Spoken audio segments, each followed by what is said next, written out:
Sea beach তো সব জায়গায় আছে কক্সবাজারে। তবে আমরা বর্তমানে আছি হুদা কবিতা মঞ্চ যেখানে আছে সেই পয়েন্টে। হুদা কবিতা মঞ্চ, হুদা হুদা দ্বারা কে কোন কবি কোন হয় সেটা তো আমার জানা নাই, তবে বিস্তারিত জানা নাই। তবে কবি কি হুদা, উনি নুরুল হুদা, হ্যাঁ, জাতিসত্তার কবি বলা হয় যাকে। তার তার স্মৃতির জন্য যে মঞ্চ তৈরি করা হয়েছে, সেই মঞ্চে আমরা আছি, কবি হুদা কবিতা মঞ্চ।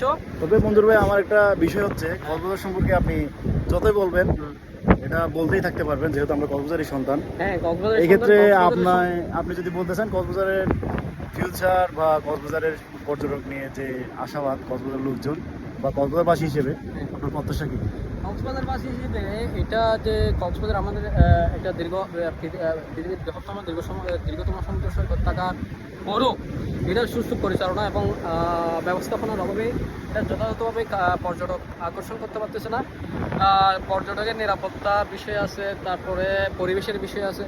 হ্যাঁ, সার্বিকভাবে প্রশাসনিক আইনগত যেসব সুরক্ষা দেওয়ার দরকার আছে সে যথাযথ সুরক্ষা দেওয়ার সুরক্ষার অভাবে আমরা পর্যটকদেরকে, দেশি বলেন বিদেশি বলেন, সব প্রায় পর্যটকদেরকে আমরা কি করতে পারছি, তাদের দৃষ্টি আকর্ষণ করতে পারতেছি না তাদেরকে।